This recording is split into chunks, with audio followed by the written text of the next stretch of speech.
اللہ پاک نے حضرت آدم علیہ السلام کو بنانے سے پہلے فرشتوں سے گفتگو کی کہ میں زمین پر خلیفہ بھیجنا چاہتا ہوں، لیکن جب بنا دیا تو ڈائریکٹ جنت میں بھیج دیا، زمین کا کوئی ذکر نہیں کیا۔ نیز جب خلیفہ بتایا تو اعجاز کے طور پر بتایا، اور جب زمین پر بھیجا گیا تو ایک سزا کے طور پر بھیجا گیا۔ اس بارے میں وضاحت کر دیں۔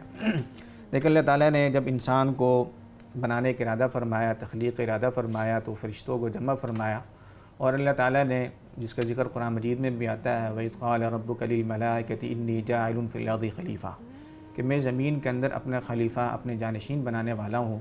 تو فرشتوں سے رائے کا پوچھا گیا، بھئی تمہارا کیا خیال ہے، کیا رائے ہے؟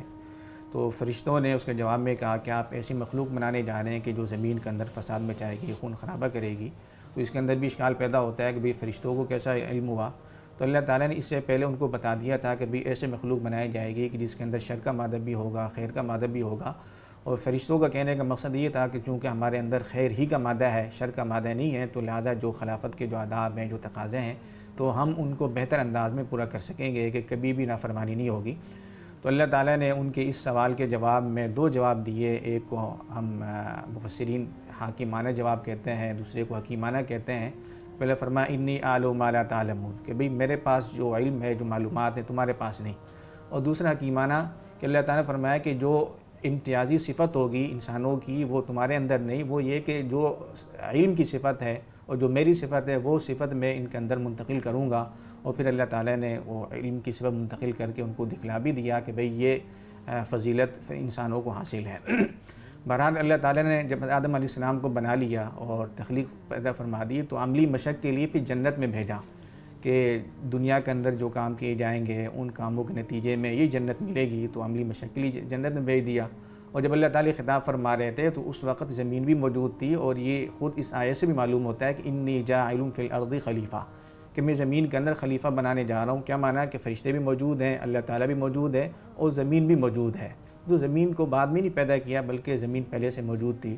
اور پھر دوسری بات جو آپ نے ذکر کی کہ اللہ تعالیٰ نے آدم علیہ السلام کو سزا کے طور پر دنیا میں اتارا، اس زمین پر اتارا، تو یہ بات سمجھنے کی ہے کہ سزا وہاں پر ہوتی ہے کہ جہاں پر کوئی گناہ کا کام ہوا انہیں۔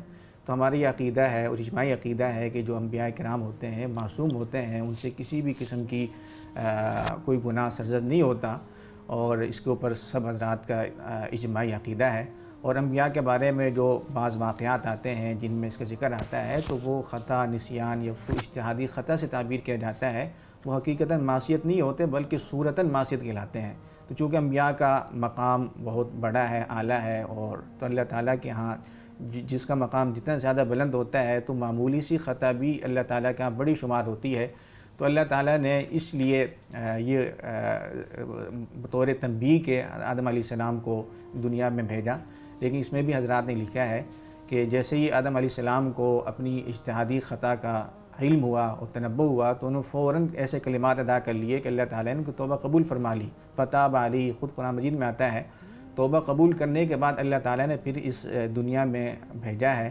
تو ابتدائی طور پر تو بطور تنبیہ کے تھا، لیکن بعد میں جیسے ہی آدم علیہ السلام کو تنبہ ہوا تو پھر جو ان کا اتارنا تھا اس زمین میں وہ خلیفہ کی حیثیت سے، جانشین کی حیثیت سے اتارا گیا۔ تو اس لیے مطلقاً یہ بات کہہ دینا کہ سزا کے طور پر اس دنیا میں بھیجا گیا تو یہ بات ہے ٹھیک نہیں۔ وہ ہم یہ کہہ سکتے ہیں کہ اللہ تعالیٰ نے جب پہلے سے کہہ دیا انی جاعل فی الارض خلیفہ، میں زمین میں ایک خلیفہ بنا رہا ہوں، تو گویا کہ اللہ کا طے شدہ نظام تکوینی پہلے سے یہی تھا کہ ان کو زمین میں ہی بھیجنا ہے۔ لیکن بعد میں اس کے لیے ترتیب کیا رہی اور اس کے لیے انتظام کیا ہوا، تو وہ اللہ تعالیٰ کے تکوینی نظام کے مطابق یہ نظام ہوا۔ تو اس میں تو کوئی تعارض کی بات نہیں ہونی چاہیے۔